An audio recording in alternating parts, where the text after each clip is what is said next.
حوصلہ مند ہونا، باہمت ہونا، اس سے کچھ فرق نہیں پڑتا کہ حالات جیسے بھی ہوں، ہمیں خدا کے لیے خود کو وقف کرنا چاہیے تاکہ وہ ہمیں استعمال کر کے اس دنیا میں اپنے منصوبوں کو پورا کر سکے۔ میں مشل ہوں۔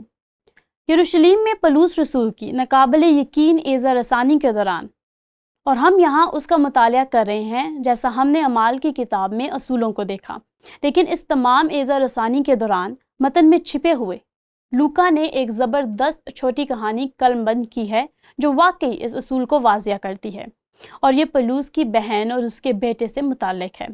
دوسرے لفظوں میں ہم ایک لمحے میں اس پر ایک نظر ڈالیں گے اور دیکھیں گے کہ اصل میں ہوا کیا تھا، لیکن سب سے پہلے ہم دیکھتے ہیں کہ وہاں ایک سازش ہے، اور یہاں پولس کی بہن اور اس کا بیٹا منظر عام پر نظر آتا ہے۔ لیکن یہاں اعمال باب 23 اس کی 12 سے 13 آیت میں ہم دیکھتے ہیں کہ ایک سازش ہے۔ جب دن ہوا تو یہودیوں نے ایکا کر کے اور لعنت کی قسم کھا کر کہا کہ جب تک ہم پولس کو قتل نہ کر لیں نہ کچھ کھائیں گے نہ پیئیں گے۔ یہ نہایت سنجیدہ بات ہے۔ وہ پولس کی جان لینے کے لیے باہر نکلے۔ آپ غور کریں، یہاں 40 سے زیادہ لوگ تھے جنہوں نے یہ سازش کی۔ یہ 40 افراد تھے، لہٰذا پولس کی جان لینے کے لیے یہ ایک بہت بڑی سازش تھی۔ اب یہاں پولس کا بھانجا منظر عام پر نظر آتا ہے۔ ہم اسے اعمال باب 23 آیت 16 میں پڑھتے ہیں۔ لیکن پولس کا بھانجا ان کی گھات کا حال سن کر آیا اور قلعہ میں جا کر پولس کو خبر دی۔ پولس نے صوبے داروں میں سے ایک کو بلا کر کہا، اس جوان کو پلٹن کے سردار کے پاس لے جا، یہ اس سے کچھ کہنا چاہتا ہے۔ اب حقیقت یہ ہے کہ ہم پولس کی بہن کا نام تک نہیں جانتے، نہ ہی اس کے بیٹے یعنی پولس کے بھانجے کا نام جانتے ہیں، لیکن ہم یہ جانتے ہیں کہ وہ ایک نوجوان تھا۔ در حقیقت ایک اور عبارت میں لکھا ہے کہ ایک دفعہ اس نوجوان نے رومیوں کو اطلاع دی۔ اس معزز آدمی نے صوبہ دار نے اس کا ہاتھ پکڑ کر اسے اعلیٰ حکام کے پاس لے گیا اور اس خاص صورتحال کی اطلاع دی۔ لہٰذا آپ تصور کر سکتے ہیں وہ نسبتاً کم عمر لڑکا ہے اور یہ کیسا کام تھا جو اس نے کیا۔ لہٰذا ہم یہاں پڑھتے ہیں، لیکن پولس کا بھانجا ان کی گھات کا حال سن کر آیا اور قلعہ میں جا کر پولس کو خبر دی۔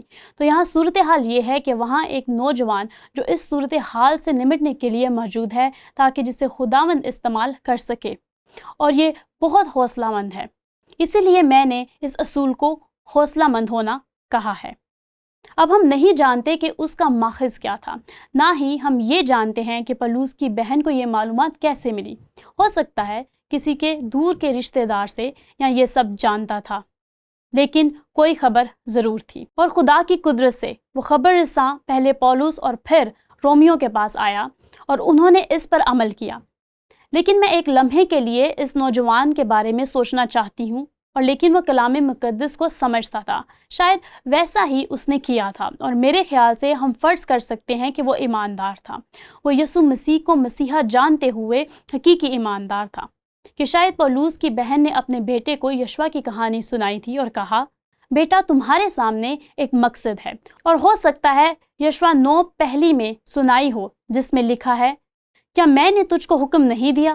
سو مضبوط ہو جا اور حوصلہ رکھ۔ یہ خداوند یشوع سے کہہ رہا ہے جو نہایت ہی خوف زدہ ہے، خوف نہ کھا اور بے دل نہ ہو، کیونکہ خداوند تیرا خدا جہاں تو جائے تیرے ساتھ رہے گا۔ تو شاید جیسا میں نے کہا، یہ حوصلہ افزا الفاظ جو پولس کی بہن اور اس نوجوان کی ماں نے شاید اس سے کہے ہوں، یہ ایک دلچسپ کہانی ہے۔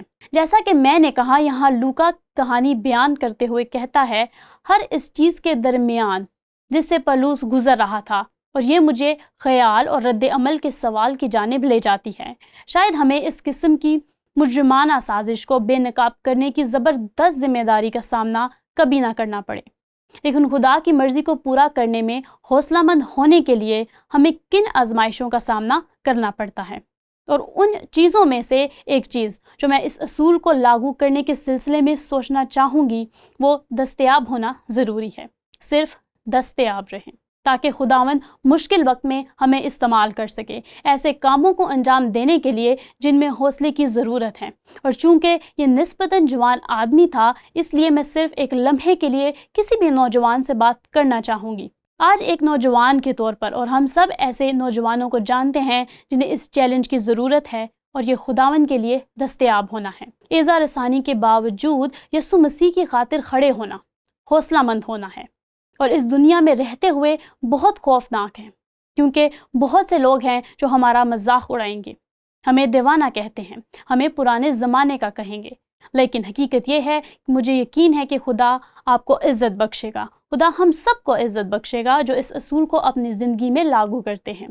میں جانتی ہوں کہ میں ایک مذہبی تنظیم میں پلی بڑھی ہوں، جہاں بنیادی طور پر مجھے یہ سکھایا گیا تھا کہ مجھے روحانی چیزوں میں کسی اور کے ساتھ رفاقت نہیں کرنی چاہیے، سوائے ان لوگوں کے جن کے ساتھ میں بڑی ہوئی ہوں، اور میں دوسرے لوگوں کے ساتھ روحانی موضوع پر بات چیت کرنے سے کتراتی تھی، اور میں ان سے بالکل رفاقت نہیں رکھتی تھی۔